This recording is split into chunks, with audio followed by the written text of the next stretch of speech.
তীরন্দাজি Asia কাপে bronze জয়ী পুরুলিয়ার মেয়ে বাসন্তী মাহাতো। বড়াবাজারের প্রত্যন্ত রানসি গ্রামে মাটির বাড়ি থেকে কোরিয়ায় অনুষ্ঠিত এশিয়া কাপে তীরন্দাজিতে ব্রোঞ্জ জয়ী করার পথটা মোটেই সহজ ছিল না। সালটা 2017 সালে তৎকালীন বড়াবাজার থানার আইসি সুশান্ত কুমার চট্টোপাধ্যায় ও বড়াবাজার ব্লকের বিডিও সৌভিক ভট্টাচার্যের উদ্যোগে বড়াবাজারে গড়ে ওঠে তীরন্দাজি প্রশিক্ষণ কেন্দ্র লক্ষ্য একাডেমি।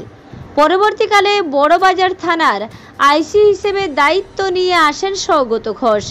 তিনিও দক্ষতার সঙ্গে এই লক্ষ্য একাডেমিকে চালিয়ে নিয়ে যান, যেখানে প্রায় 40টি কিশোর কিশোরীর প্রশিক্ষণ হতো। 5 থেকে 6 কিলোমিটার দূরে বাড়ি থেকে সাইকেল চালিয়ে তীরন্দাজের প্রশিক্ষণ নিতে যেত বাসন্তী। পরিবারের দরিদ্রতার মধ্যেও চেষ্টা ও অসীম ধৈর্যকে কাজে লাগিয়ে অনুশীলন চালিয়ে যায় বাসন্তী। হাজার প্রতিকূলতাকে অতিক্রম করে বিভিন্ন প্রতিযোগিতায় সাফল্য অর্জন করে। তারপর সুযোগ পায় স্পোর্টস অথরিটি অফ ইন্ডিয়াতে। তারপর সরকারি সহযোগিতায় চালিয়ে যায় প্রশিক্ষণ। সম্প্রতি কোরিয়ায় অনুষ্ঠিত তীরন্দাজি এশিয়া কাপ 2024-এ ভারতীয় মহিলা দলের হয়ে অংশগ্রহণ করে পুরুলিয়া জেলার প্রত্যন্ত রানসি গ্রামের বাসন্তী। এই প্রতিযোগিতায় ব্রোঞ্জ জয়ী করে পুরুলিয়া তথা রাজ্যের নাম উজ্জ্বল করল বাসন্তী। তার এই সাফল্যে আনন্দশ্রু তার পরিবারে, তার সাফল্যে গর্বিত জেলাবাসী। তবে এখানেই থেমে থাকতে চাননি বাসন্তী। তার স্বপ্ন অলিম্পিক জয়ী করার। সে তীরন্দাজিতে লক্ষ্যভেদ করতে চাই অলিম্পিকের। সেই অপেক্ষাতেই রয়েছে সারা পুরুলিয়াবাসীও। দাদা হিসেবে খুব ভালো লাগছে। আমার হচ্ছে মামার মেয়ে, বড় মামার মেয়ে, ছোট মেয়ে বাসন্তী মাহাতো। ছোটোবেলা থেকেই খেলাধুলায় খুব মনোযোগী ছিল। আগে আসতাম মামা বাড়ি, দেখতাম যে ভোরবেলা উঠে 4টার সময় চলে যেত, দেখতে পেতাম না।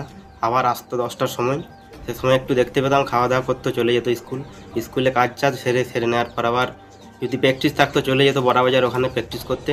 তারপর আবার প্র্যাকটিস সেরে বাড়ি আসতো বা রাতে পড়াশোনা করতো। এইভাবে ভালো লাগছে, গর্ববোধ হচ্ছে যেন যেভাবে দেশের গর্ব করছে, রাজ্যের গর্ব করছে, জেলার গর্ব করছে, থানার গর্ব করছে, রানসি গ্রামের গর্ব হচ্ছে। দাদা হিসেবে আমার এটাই গর্ববোধ হচ্ছে যে আমার বোন ভারতীয় পতাকাকে উপরে তুলিয়ে সম্মানবোধ করছে, দেশের মান গর্ব করে তুলছে। এটাই আমি সৌভাগ্য যে আমি একটা ভালো দাদা হতে পেরেছি। আর কি সকাল থেকে যেত, সকাল 7টা থেকে যেত, বাড়িতে বাইরে যেত। সকাল 7টা বাড়িতে বাইরে ফিরত 9টা, 9:30, কোনোদিন কেমন 10টা হয়ে যেত। তার সে ঘরে একটু চামড়া খাইলে না খাইলে স্নান করতেও সময় পাতে নাই।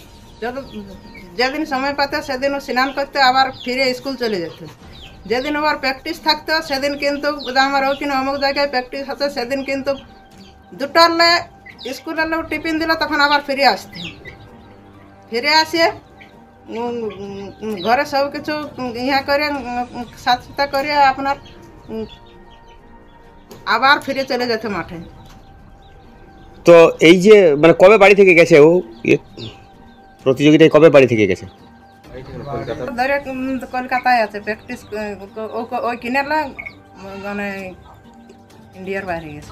আচ্ছা, মানে প্রতিযোগিতায় গেছে। হ্যাঁ, প্রতিযোগিতায় গেছে। তো আপনি কিভাবে খবর পেলেন? কে দিল আপনাকে খবর যে আপনার মেয়ে জয়ী হয়েছে? আমার মেয়ে দেয় ফোন করে। দুবেলা ফোন করে। আচ্ছা, জানার পরে কেমন খুশি লাগলো আপনার? ভালো। কি চাইছেন আগামী দিনে? আরো জয় হোক, মেয়ে আরো অন্যান্য প্রতিযোগিতায় জয়ী হোক। ভালো লাগছে শুনে। প্রত্যেকটা চ্যানেলে দেখছি আমি যে আসছে এগুলা নিউজগুলো। যাই হোক, দেখে ভালো লাগছে। আমি একটা দাদা হতে পারিছি, যে আমার বোন আজ এত উপরে খেলছে। তো তার জন্যে চ্যানেল তোমরা যে আসছো এখন, তো তোমরা স্বাগতম, সুস্বাগতম রানসি গ্রামে।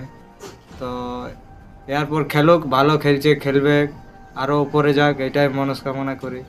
সব থেকে বড় গর্বিত হচ্ছে যে প্রত্যন্ত এলাকার আমাদের এই এলাকার আজকে যে একটা পদক জয় হয়েছে, এটা নিয়ে আমরা খুবই গর্বিত। এবং আমরা আরও চাই যে আগামী দিনে আরও প্রতিভা, আমাদের এলাকায় অনেক প্রতিভা ঘুরে বুলছে, আপনারা তার প্রমাণ স্বরূপ দেখছেন।